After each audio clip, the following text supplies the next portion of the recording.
Welcome everybody to another episode of CEOpen Mic. Today my guest is Merab Gotsiridze.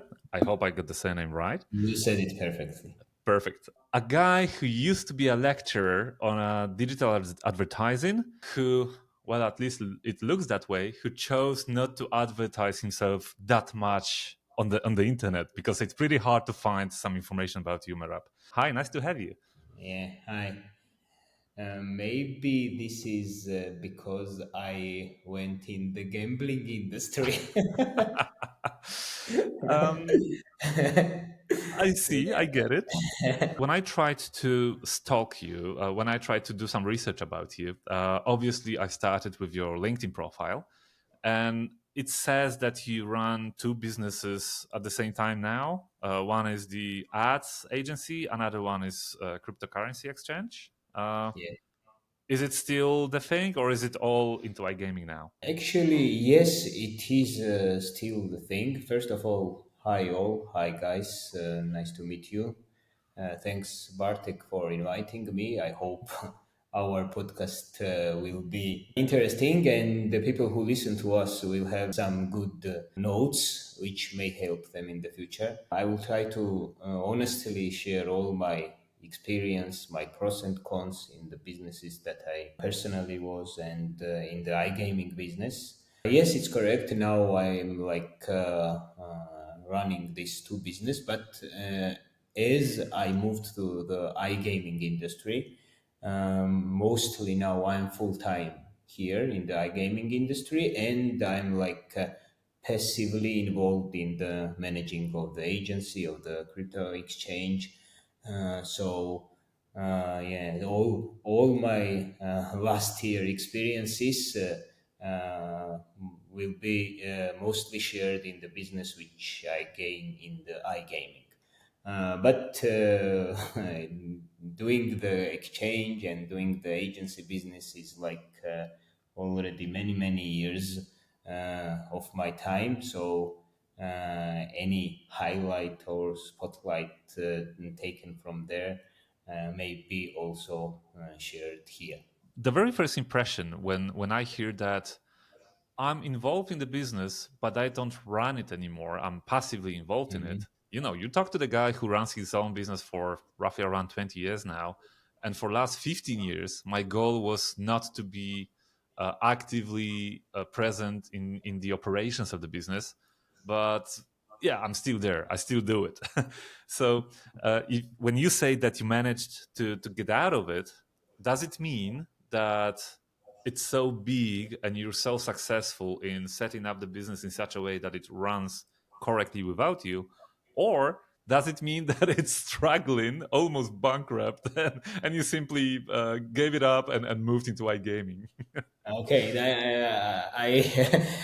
I didn't want to ask to be asked this question because this is an honest podcast, so I have to be honest here. Yes, thank you. Yeah, it's not as easy as it is seen, and not as good as it's seen, Mhm. because have you seen the movie, this old movie which millennials mostly like very much, this fifth element. Yeah, of course, The of Bruce, course. yeah, it's a very good. The fifth one, like Bruce Willis and Mila Jovovich Yeah, played yeah. there. So yeah, it's like one of the like top movies when we were like kids and we watched it. And I remember when there is this kind of question and situation, I remember this Zorg, the evil guy who wants to get the stones. Hmm. So what he does, he hires some Manda chiefs who are like top fighters to get this stone. He hires like his assistants to get this stone, and nobody can get it. And poor guy goes there and finally by himself to get this stone, and is sacrificed there and saying that all I have to do is do it myself. Hmm. Maybe I'm iterating, but yeah, it's not quietly. I think 100%, even 50% possible that to deliver everything and get out from there and just watch from the side how it's prospering. Okay, we are not like in the business which is like Pepsi or Coca-Cola, yeah, where you delegate, it's a factory or something. We are in the business, and all the businesses that we startuppers and tech guys, these businesses are the businesses which are mostly based on the human resources. Yeah. Yeah. So these human resources need to have some directions and need to have some experience of yours and emotion of yours, because you are the guy who knows the product from the beginning. It's not that even though that I say passively involved, still it takes some hours of my day, the one and the other, to be like project managing some issues and some daily task that occur and where my involvement is needed. So no, I could not manage. I tried. I will be honest. I tried like several times. I tried to fully delegate. Even my partners, when I was involved, even my partners were saying, if you want to delegate, you have to like let it go. You have to step away, Yeah. let everyone do the job there. So if there's some problem, don't be involved. Let them do this problem.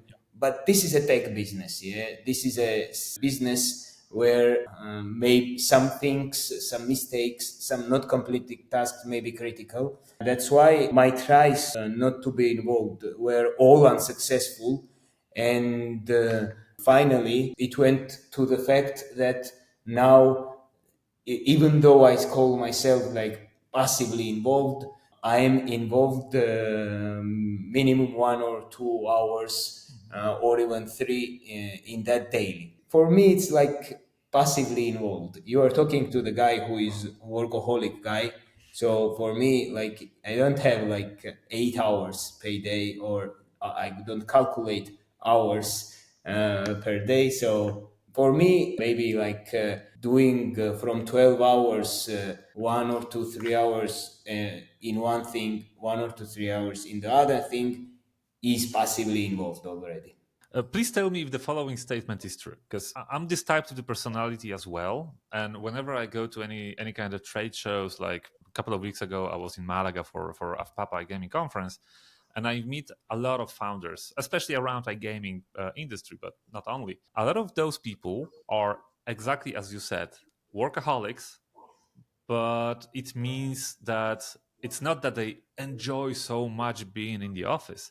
It's more about those guys are so excited about the things they do, and they don't want to let any little details go. They want everything to be perfect and to grow the business so much that they basically spend a lot of time around it. But also what I notice is that I don't know if you are familiar with the term ADHD. So the people who are like, doing this, doing that, very, very dynamic and always looking for the next opportunities. So please tell me if the following statement is true. You were running the advertising agency, you were running the cryptocurrencies thing, and at some point the business was running good enough that you said, wow, there's another opportunity. I want to be an operator now because money is better. This is something I never did so far. It's so exciting that all of your focus just went that way. You got the excitement overnight, got moved into another area. Is this more or less the process? I would say most of it is true. Most of it is true, because I would be honest. Let's take like several like businesses and the opportunities it gives. Like this, if it's agency and there is some exchange, and there is like iGaming industry, which of the three has much bigger scale? The iGaming industry, I would say. Let's say Crypto I would agent, paraphrase my cryptocurrency. question. Uh-huh. I would paraphrase my much on the bigger scale to achieve in the short period of time. Okay, Uh, fair yeah, enough. yeah. So, in my opinion, and what practice and experience and side and personally, I sidely looked and personally myself I experienced. This is iGaming industry. So, and plus, we will go to that. I think I will tell what motivates me there. So, the scale here in the short amount of time and the achievements, what you want to gain, and I'm not talking about only the financial achievements, is faster. Mhm. So, that's the reason that, and that the answer to the statement that you put on the table, why I moved here and spent 80% of my time to make it happen. As for the opportunity, there is one thing when you are facing some opportunities, yeah? And during running some businesses, you face many opportunities, especially in the field that we are, yeah, in the digital and tech world. The world is just full of opportunity nowadays. But one of the hardest thing, maybe like when I say it, it would sound easier, but it is actually the hardest thing that you Mhm. should do, to learn to say no. Mhm. Like Mhm.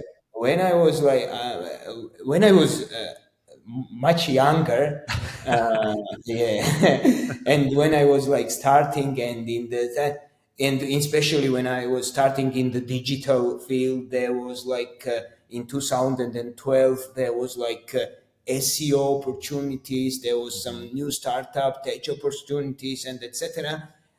I was saying like yes on everything. Mhm. Like Mhm. I didn't. Somebody, some investor, some partner came. Let's do this. Some guy with the idea came. Let's do Mhm. this. I was saying yes to anything, and finally, it was leading final bad decisions, Mhm. and that's why then somehow I don't remember, to be honest. I just remember there was a TED on the TED talk, just on the YouTube. Like I was watching some videos and I saw this video, which was maybe our listeners or then can Google it. Learn to say no.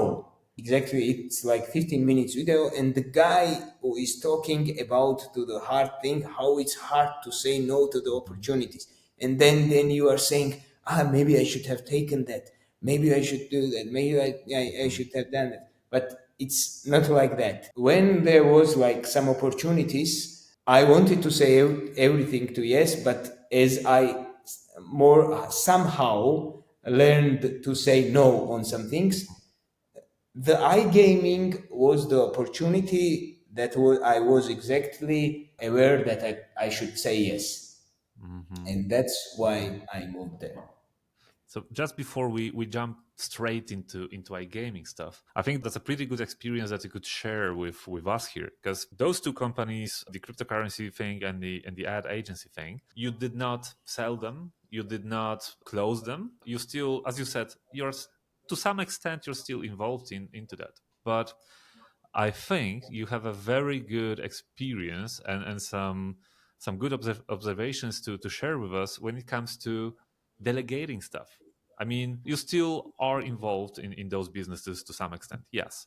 But the fact that those companies still exist and you can work only 1 or 2 or 3 hours a day in those companies, that means that you've built a structure that can actually run the basics of the company. Any learnings here that you could share? This is a good question. And actually, before I went there, as I said, I tried to many times and I failed to delegate it fully, and not even fully to delegate something. And one of the main reasons that I was failing in the delegating is because of the fear. And I will tell you what fear it was. The fear was that what if I hire someone who doesn't have an experience? Mm-hmm. So that's why we were looking for the experience, advanced with some, I don't know, big knowledges and with some great achievements, the guys who we wanted, and we like overpaid like to have it. Mm-hmm. Finally it went through that the motivation there was zero, the ambition there was zero. Mm-hmm. So that after that we changed, I changed personally the whole approach to hire not the skillful but ambitious. Mm-hmm. And I went, and my mindset totally changed. Now I, if I want to hire, if I see like no ambition and I see only skills and I put it on the table, which is better, skills or ambitions, I definitely will go to the ambitions, because all the skills can be taught Mm-hmm. and ambitions cannot be, let's say, pushed.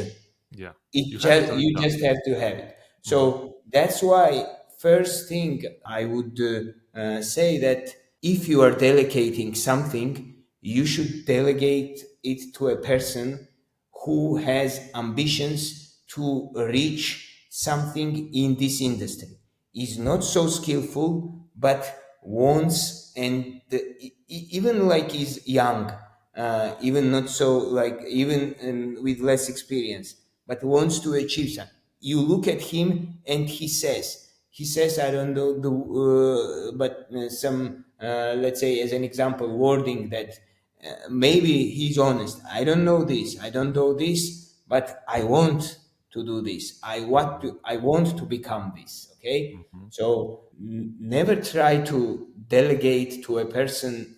From my experience, maybe in some cases it is real. Never try delegate to a person who is only skillful, and do not make that mistakes. First, look on the from the side how ambitious he or she is, and then go there. And second thing of the delegating, I would say, is still being, it goes to being workaholic, because I remember once like we had, and how I understood this first time, because first time when I saw it, I was like very young. We had like one big project, and of one very big bank, and even if this bank is like not local, and it's like worldwide, and we sent it some report of the project, and to a person, two persons who were involved in the project from the bank side, and just the guy who were in the top management in the board and CEOs were there. Okay, and in the CC, in the emails in the CC, they were not totally related. We didn't discuss with them something. We discussed with the team who were on. And when we send the project at 5 a.m. comes the email of the CEO about a mistake in the number. So nobody knows. And I said, wow, the guy is maybe not sleeping, working at night. Then I replied to him, and then at 8 a.m. comes the reply to my email, and then 10 a.m. comes the reply. So even though that you delegate it, even though that the tasks are delegated, still, no matter what period of time it is, you have to check this task, because this gives, it's not about this mistake in the number. Mm-hmm. You know what happened to me at that time? My mindset changed, and I was always in very detailed mistakes. I was afraid, like the Mm-hmm. guy who is not related at all and who should not be doing that because he was the CEO did and found that. Mm-hmm. So why should I not spend my time when Mm-hmm. I'm doing that in the details? Mm-hmm. This gives the people much more motivation. Like maybe in the first time it's hard. Maybe like yeah, you can't do everything, but try to spend the time in the beginning of the delegation checking the details of everything what your team members do to whom you want to delegate. Mhm. Uh, if you manage to do it during 3 months, that there is like 90% guarantee that they're much more productive, and then you can be much more calm that Mhm. they are doing everything properly.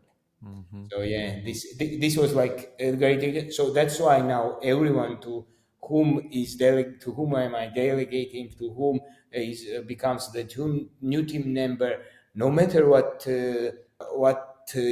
time period it is. I try to give the feedback. I try to be the give the everything, every detail that possible, even though it's Sunday. Mhm. Sometimes I didn't have time from Monday, but on Sunday I replied on the Monday email to give the feedback, and it helped. I saw how grateful and how satisfied the team member was that you were giving the feedback.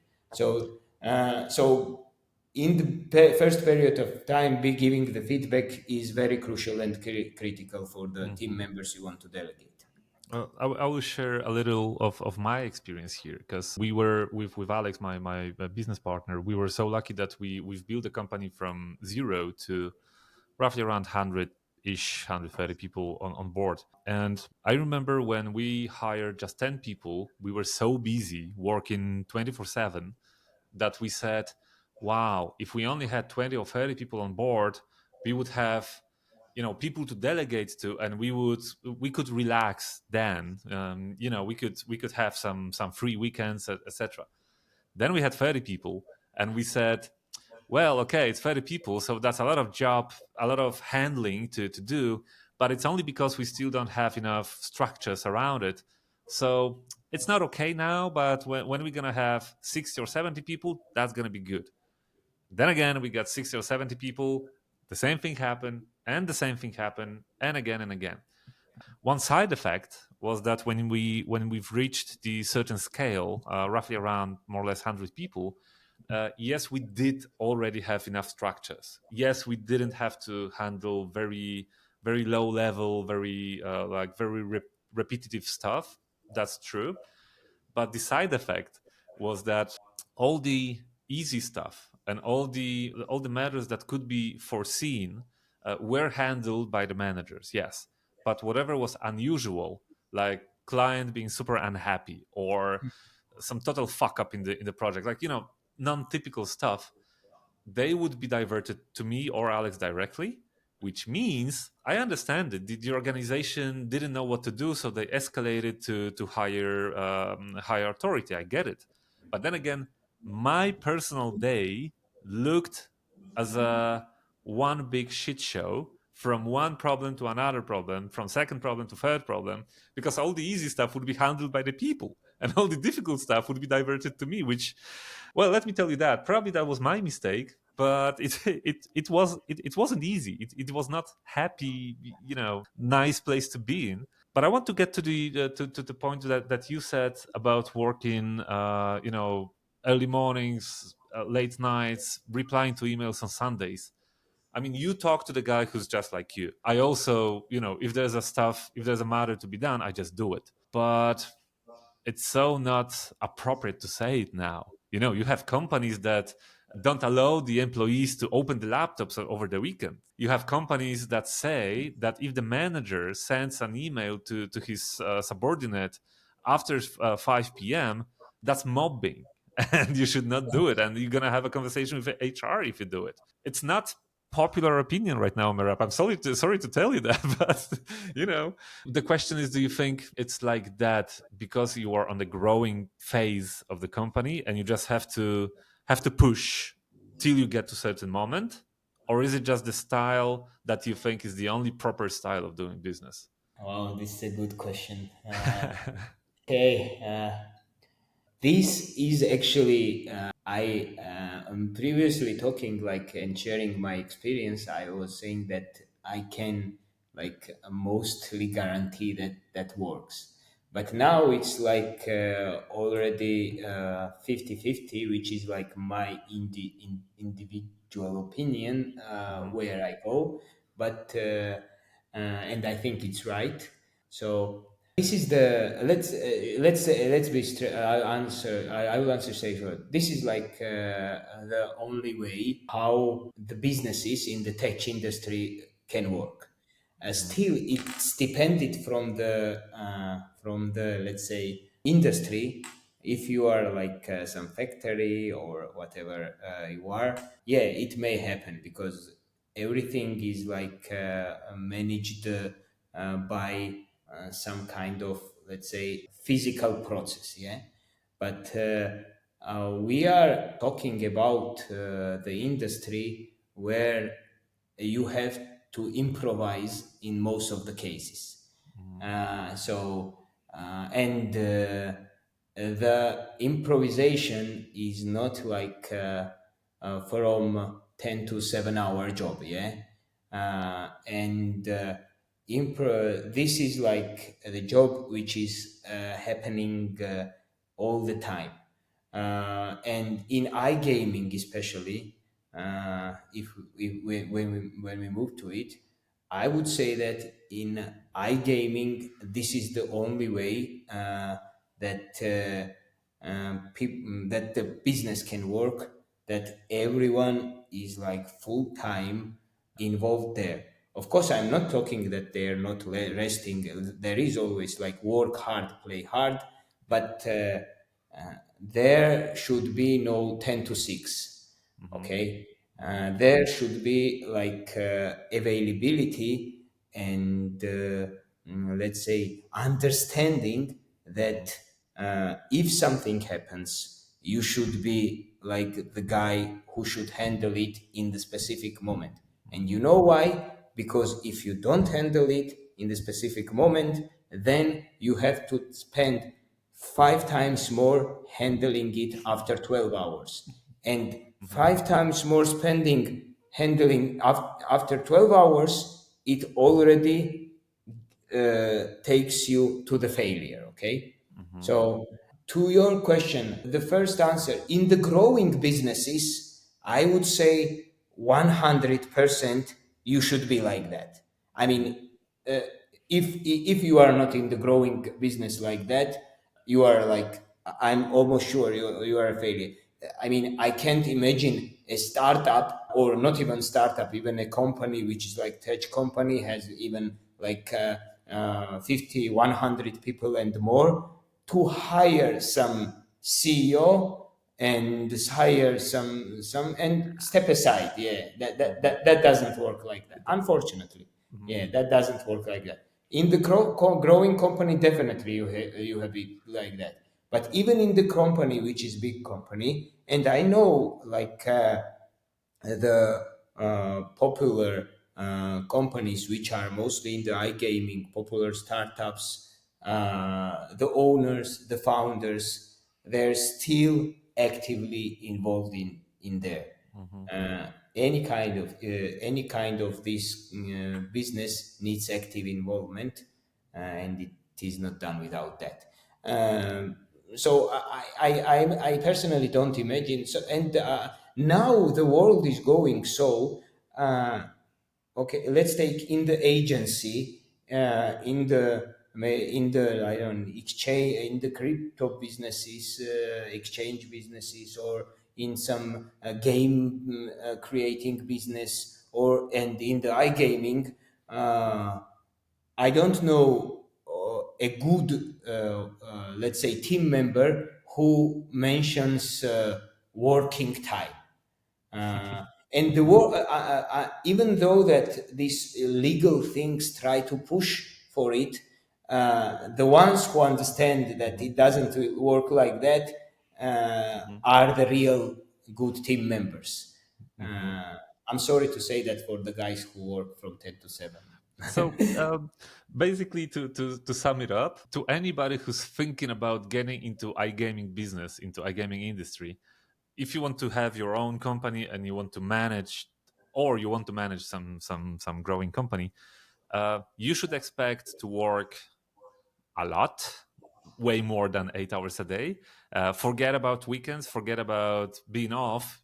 Sometimes you will have time to rest, but sometimes, but the money will be there.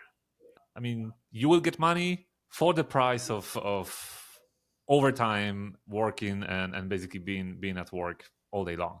Would you agree with that? I would not say that working a lot is always a guarantee to get money.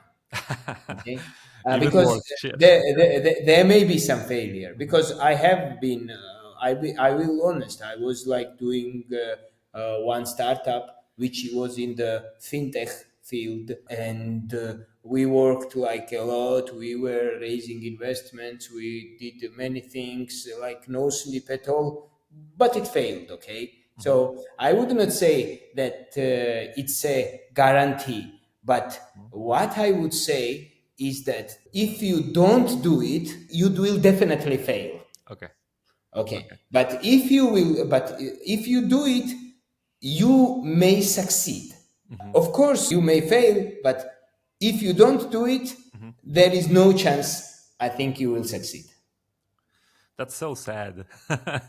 Yeah, but this is like the part that we choose. Well, we can like work, and there are people also happy who work like as a standard hours, doing their job, and then moving maybe in the bank, some in some bank positions, maybe in some I don't know, good construction business, maybe in the finance. There are people who work and are happy from their day-to-day life. They earn to live, and that's it. But we are here in the podcast discussing to achieve something great. Yeah, cannot achieve something great without it.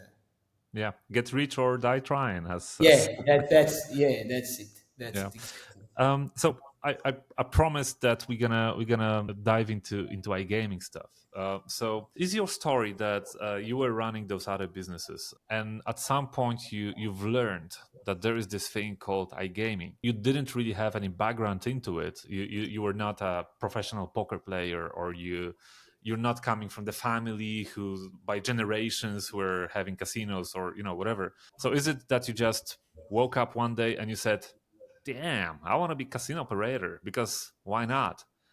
How did it look like? What was the how does man take the decision like that?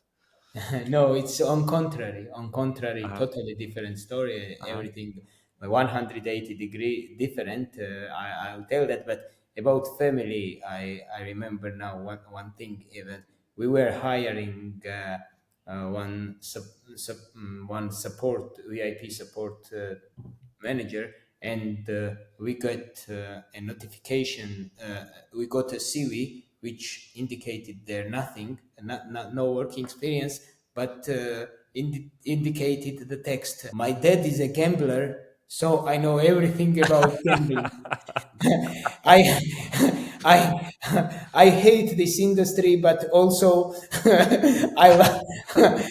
I can love it if I would work there. we we hired this person. You did. Of course, lifetime experience. Great. So, so yeah, actually, from why I love the advertising agents, when you are like doing some global startups and like in the tech field and etc., and you see the scale, sometimes you think, why advertising agency? Because it doesn't. It doesn't have this big scale. Maybe I should spend more time Yeah. to do something else. But why I love very much the advertising business, because and when you are good at it, of course, Hmm. because if you are good at it, you are always the one who is involved in the top trending and highlighted Hmm. in industries which occur in the specific period of time. And for Hmm. example, when there was a time, you remember, when the industry of ICO was highlighted. Yeah. Uh, we were doing like and be hired as an advertisers of this. We knew what to do, where to do, and we already were in. So it's funny because before we started the recording, I was under the impression that, sorry for being so honest, but under the impression that you basically was that you were running different types of the businesses. Then you found out that being an operator is a basically good money. So yeah, why don't I jump into it? But what you just said tells me that there is a bigger plan behind it, and there is actually a goal to achieve. It's not about creating just another casino and just another place like everybody, like every else place like that. There is actually an idea to do something different, right? I mean, to do something extra. Yes, exactly. Because I would say, as a crypto gambler, I faced the struggles to have these extras. Hmm. So Hmm. that's why taking this into consideration, uh, we want to create these struggles. Hmm. We Hmm. want to create the features which overcome these Yeah, yeah, struggles. yeah, yeah, yeah. Yeah, we want to create something which makes much more joyful the playing, Hmm. because millennials changed many things in the behavior, yeah, already in the iGaming. Now comes soon, in 5 years will come Gen Z, let's say, players, and who will want much more different things, who will want other things. So yeah, and that's the main one of the main point. Of course, like, I would be honest, like, there is also some hunger to earn. I don't want, like, somebody to think that I will not believe to someone who is in the iGaming industry and doesn't want to earn. Okay, Of course. and yeah. So of course there is this hunger, and of course there is that when there is so big and many trillions of amount of industry, you want to also go there. Hmm. This is like obvious, Hmm. but under this lies this ambition, which I think balances this goal to do something great. I have this rare opportunity to talk to the guy who went from very bottom, like not having anything, not a platform, not nothing in relation to having a casino online. And as far as I know, you're up and running now, doing some turnover, and basically doing pretty well. So if you're okay with it, let's do some tutorial for anybody that would like to become an operator now, like one-on-one 101 steps to be taken. You wake up now, you want to become a casino operator. If you, Merap, were to say what's the best approach, how to do it, and what are the biggest lessons that you've learned across that way that you could share with us? I don't want to be sounded easy when I'm saying it, but I think everyone who starts a casino should think about the one and very important thing, uh, not about the platform, not about I don't know the team who with whom they're making, and not about how big this industry is, and it's definitely something there for me. The main thing and the mistake that I have learned is you have to know, first of all, where you get your customers, where you get your players. Mm-hmm. If you don't know exactly, there is, like, because it's like not like first time, like we started, yeah, like started several months ago, and it's going good. And let's see what then how it will grow. Uh, it's like many several years of knowledge Mm-hmm. where you start, even these things you mentioned, so many good things that I am doing now, Mm-hmm. like, oh my god, these features, these Mm-hmm. crazy benefits, these crazy new things, it will disrupt everything. Mm-hmm. No, if you don't know where to look for the customer, where to find, and exactly how to get them to you, Mm-hmm. it's like very risky thing to start. Mm-hmm. So uh, I would say that when you get up and create like and want to create want to create your casino and the business, first you have to say, okay, let's write down from where we get the customers and how we get them. Mm-hmm. If you look at it and then feel confidence, okay, that's it, I know where to get, then you go. Mostly, the first thing, even though that we are building our platform, and for the first thing I would do is like, it's not necessary to, if you have these questions answered, which I mentioned, where to get and exactly how to find the customers, you can always like hire a platform because they're now on the market. And personally, we also plan to put the platform on the table, which can be turnkey solutions to the many casino starters. But I I will personally, because I'm like, we are startups, honest guys. I will personally train my sales managers and train my team that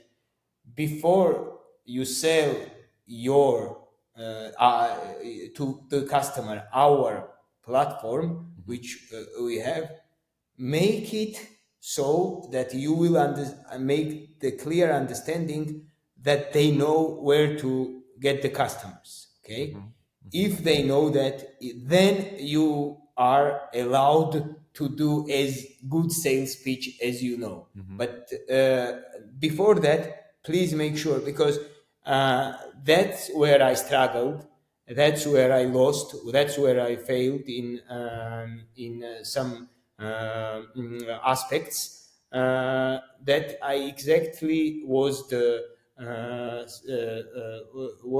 prey of the thought that the business is great. Mm-hmm. I will go there and there will be my portion of the meat also. Mm-hmm. And I was, I mean, really prey of it. So then it's you understand that the knowledge of the where to get customers is great. So that's the main recommendation. And then you can hire a platform. Personally, we also developed it now. It's just now already going to the thing that it can be like turnkey or like just a core to give. Also, there are many companies which offer it, many good companies, and we also know many of them, both of us.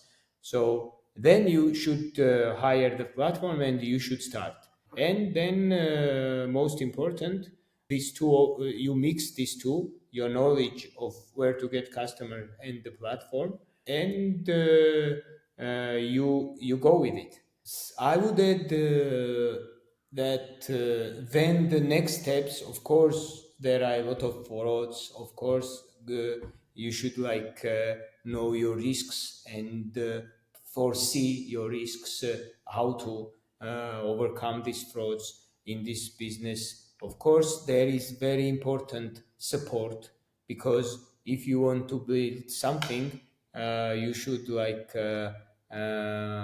offer you should know that your players are the players who wants not only playing but communication. Okay, because the offline casinos now moved to the online, yes, and are moving to the online. So as they were expecting and talking to the dealers and talking to the whoever there was managing the let's say administration place by itself, they want to talk also here. Mhm. So you should offer also that experience. If I may, I can imagine that also a lot of people who are thinking about becoming operator, they ask themselves basically two questions. One question, very obvious one, is okay, how much money do I need to do it? How much was the level of investment? And second question, maybe a little bit more sophisticated, but who do I need? Can I run it by myself, or for instance, do I need a VIP manager from day one because that's so crucial, or I need sales team for whatever reason?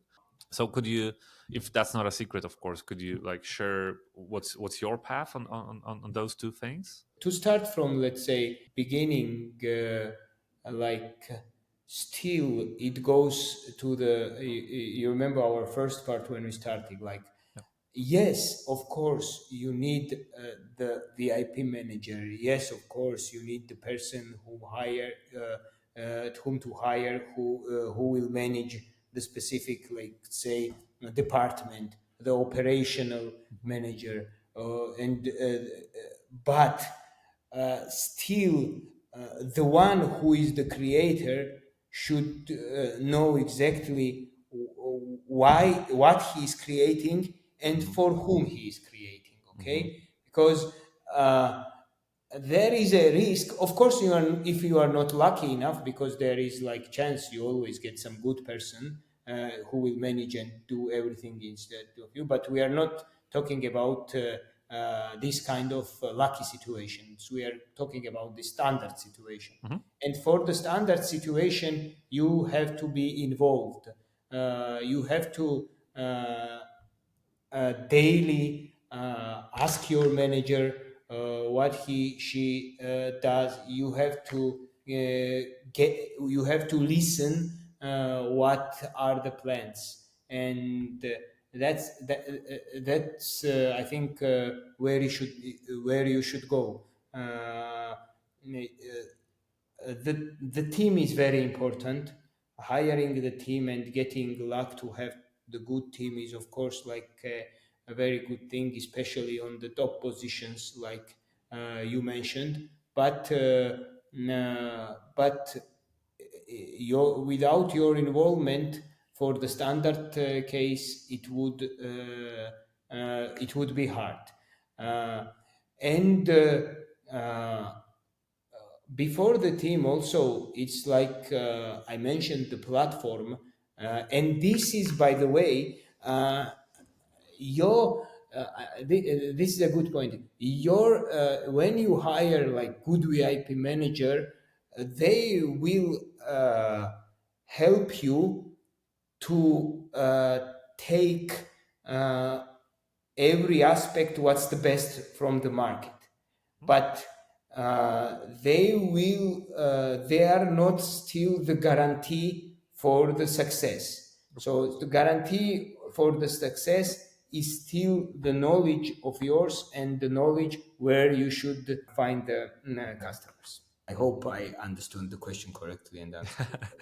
You did not answer the first part of the question. So what was it? Maybe I didn't listen. Um, Sorry. if I wake up today and I say, "Hey, I want to become casino operator," Yeah. how much money should I have in my pocket? Is it more like a 1,000 euros, 100,000 euros, Ah, million okay. thousand euros, million euros? Okay, Sorry. okay, now I had that's the next question I was expecting, Mhm. but yeah. So I will answer. Okay, for I think let's say like that. For marketing, 80% should be like marketing. Mhm. First thing first, because to it's like so many casinos in the industry, like Yeah. I mean, so more to tens of thousands. So And the main thing is marketing money, which is the main part of the whole your pool, and it should be definitely minimum. I would say that for yearly budget Mhm. up to 2 million USD, or Mhm. for our European colleagues euros. So this is like the minimum, because the costs occur so much, the mistakes in the marketing occur so much. Mhm. There are so many sources which feel very promising, but they are not. Mhm. That's why this 2 million is the very minimum to start something, because without it you will with a half million or with million you may burn Mhm. these things, and that's it. And this 2 million I'm talking about, like some kind of uh, like smart Mhm. casino, which with some smart things can go big. I'm not talking about that. If you This is like uh, more than enough, or even enough. Yeah, yeah. So with only like very all the things that we mentioned, your involvement and all the, let's say, everything goes perfectly in the team. I think this 2 million is enough, but for the standard case, in standard it will not be enough, because Mhm. the costs of like marketing is crazy. And I'm talking about the casino, which is more related to crypto casino. Mhm. Mhm. And if you are doing the fiat casino, uh, and this can we discuss separately in what I believe and how the world will go. If you are doing the fiat casino, then it's 2 million is like very much less, because then there is POS costs. You pay, I don't know, 10% only to the payment operators, and things like that. So everyone thinks like it's like opening a restaurant, like, oh, it will work definitely, like some good food, some good chef. Yeah, and like it will work definitely, but no, it Mhm. won't. Like Mhm. the costs are so much. Everyone is like thinks that the casino are the ones, online casinos are the ones who are earning, and that's it. But no, these costs are, yes, they are earning, but these earns are delivered in many, Yeah. in payments, in marketing, in this, in this, in this, in Mhm. different kind of things. So that's why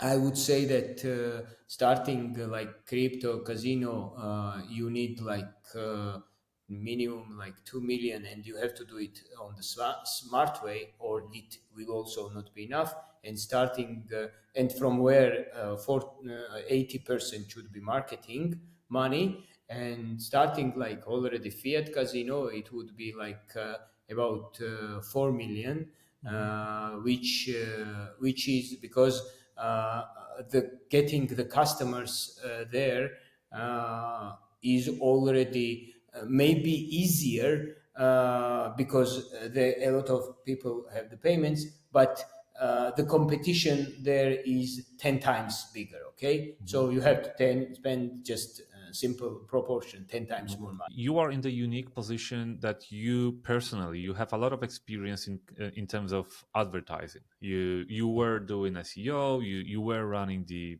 you actually still run the ads agency.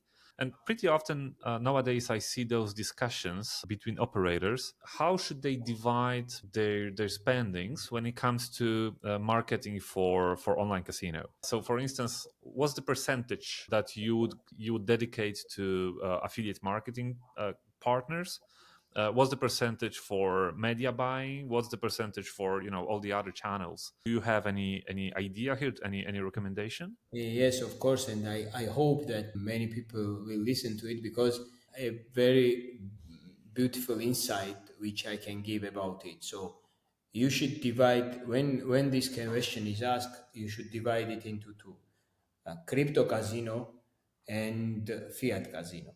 These two things, marketing of these two things and proportion of the budgets in the sources of these two things are way much different. Mm-hmm. Let's take now start with the crypto casino. The main proportion there should go to SEO websites, streamers which are related there, and pay per click platforms. Because I'm sorry to say that, but in the crypto casino industry, affiliates are very weak. Mm-hmm. So if you are creating a crypto casino, and sorry, my affiliate colleagues, but everyone knows this that is true because they also have this experience. So in the crypto casino, and I mean affiliates like which call themselves like spending affiliates when they have the budget and they do the advertising. Mm-hmm. Okay, mostly, and then they bring the clients. They do different kind of advertising. This is already another part of the discussion, but all you need to spend on SEO websites, which are like and be listed there. You need to spend also on streamers, and you need to spend or promotions and pay-per-click platforms, and all these 70% of the budget should go to the sources which your team will manage. Mm-hmm. Other 30% should go to the affiliates and I would say referrals. But 70% of the budget, I cannot already say because this is already from the product, how you divide between streamers, how you divide between listing websites and listing SEO websites, and how you divide of pay per click advertising platforms. But I would say that most of the customers come from the uh, streamers and listing SEO website. And what important thing to mention, from the social media. Still depends on the market that you are doing, because in every market different social media. But for example, if you are doing, let's call tier one market, and this industry knows what is that tier one market, like top market, top prospering countries markets. If you are doing that market, then you should definitely manage good social media, which is like maybe X channel. You should like and find some influencers there who will be promoting your brand and doing that. And the main thing of the marketing, where maybe not so much budget is needed, but it's needed like good involvement of the people to find, are the groups where there are players who are seeking good players, and big players who are seeking for new playing platforms and new opportunities, and you offer that. Yeah. For the fiat, already is totally different. Like 70% to goes to the affiliation. Yeah. So 70% goes to the affiliation, where you just find many agencies who work on like spending budgets, who spend the budgets, and you pay them with CPA, rev share, or whatever you choose to decide. So, and then and the 30% and even less percent is the ones which I mentioned from the Mhm. crypto. So, which like the proportion are both different. I feel like we created the 101 tutorial for anybody who wants to set up the casino operations. Of course, I know it's not that easy, but hopefully that's going to be helpful for anybody who wants to try. All right, thank you for all your insights. Thank you for all of the knowledge that you shared with us. Thank you for your time, Merab. It was a pleasure to talk to you. Thank you, Bardik. Thank you.